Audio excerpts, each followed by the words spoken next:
Hello மக்களே, சிவா எலி செம இன்ட்ரெஸ்டிங்காக போயிட்டுருக்கு. உதய பெருமாள் முதற்கொண்டு நம்ம சிவா எலிக்கு எதிராகவே இருக்காங்க. இனிமேல் ஒரு நிமிஷம் கூட இந்த வீட்டில் இருக்கக்கூடாதுன்னு சொல்லிட்டு குடும்பத்தில் உள்ளவங்க எல்லாருமே சிவாவுக்கு எதிராக இருக்கும்போது நம்ம இந்திராணி மட்டும் எனக்கு மரியாதை கொடுக்குறீங்கன்னா ஒரு 4 நாள் மட்டும் டைம் தாங்க, அதுக்குள்ளே இந்த சிவா வந்து உண்மையை நிரூபிச்சிட்டாங்கன்னா இந்த வீட்டில் இருக்கலாம் அப்படின்னு சொல்லிட்டு கேட்கும்போது நம்ம சிவாவும் ஒரு கட்டத்தில் செம அதிரடியாக எல்லா உண்மையும் கண்டுபிடிக்கிறாங்கன்னே சொல்லலாம்.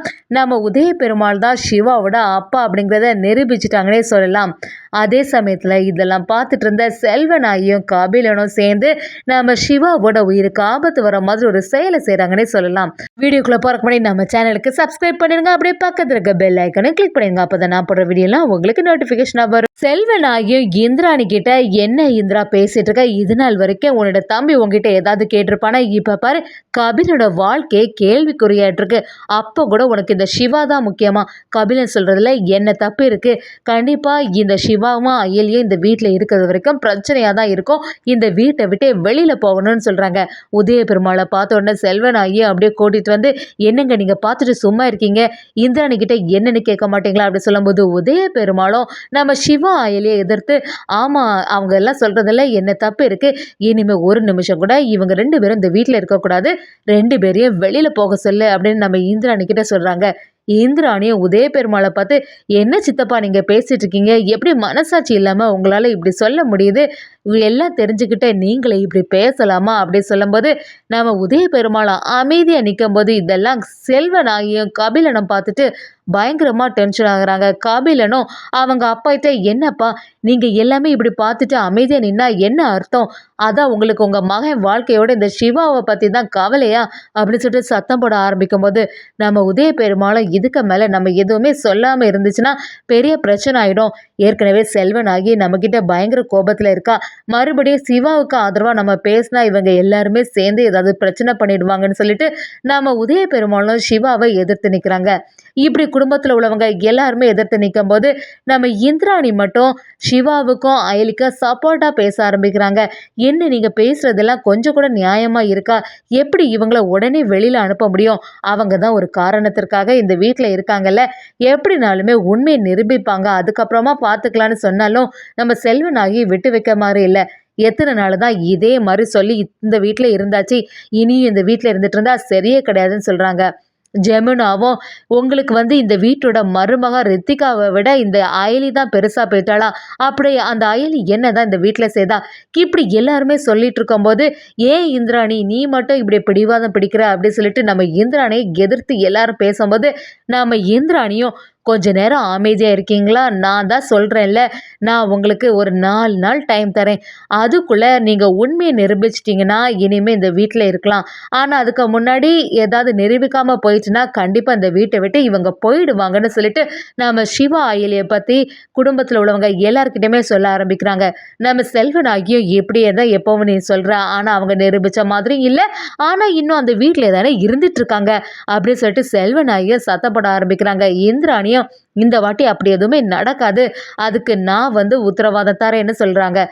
ஜெமுனாவும், நானும் நீங்க சொல்றத நம்பிதான் இப்போதைக்கு போறேன், 4 நாளுக்கு அப்புறமா மறுபடியும் வருவேன், அப்போவும் இந்த அயல் இந்த வீட்டிலே இருந்துட்டு இருந்தா அதுக்கப்புறம் ரித்திகா இந்த வீட்டில் இருக்க முடியாது, ரித்திகாவை உடனே நான் கூட்டிட்டு போயிடுவேன், அதுக்கப்புறம் உன்னோட தம்பியோட வாழ்க்கை தான் கேள்விக்குறியாக போகுது அப்படின்னு சொல்லிட்டு ஜெமுனாவும் நம்ம கபிலனை மிரட்டி வைக்கிற மாதிரி பேசிட்டு போறாங்க. இந்திராணியும், நீங்க எதுக்குமே கவலைப்படாதுங்க, என்னோட தம்பி வாழ்க்கையில எனக்கும் அக்கறை இருக்கு, அதனால நான் கண்டிப்பா எல்லாத்தையுமே சரி பண்ணிடுவேன், இப்போதைக்கு எந்த பிரச்சனையும் பண்ணாம கிளம்பிடுங்கன்னு சொல்லிட்டு நம்ம இந்திராணியும் சொல்றாங்க. ஜெமுனாவும் அந்த இடத்த விட்டு கிளம்புறாங்கன்னே சொல்லலாம். அதே சமயத்தில் நம்ம ரித்திகா பயங்கரமாக டென்ஷனில் இருக்காங்க.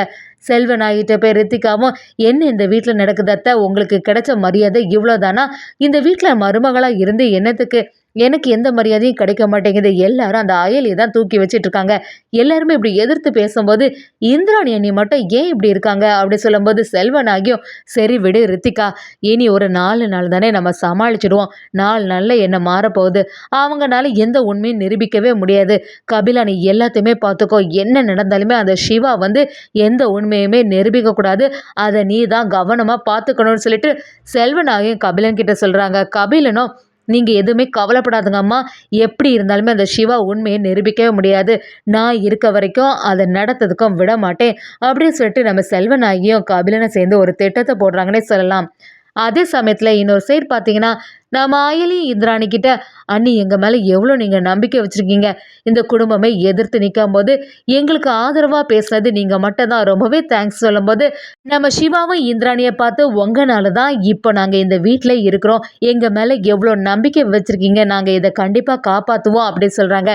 இந்திராணியும், "நீங்க ரொம்பவே நல்லவங்கன்னு எனக்கு நல்லாவே தெரியும். அதனால தான் உங்களுக்கு சப்போர்ட்டா இருந்தேன். உங்க மேல எனக்கு பாசம் இருக்கிறது எல்லாமே உண்மதான்.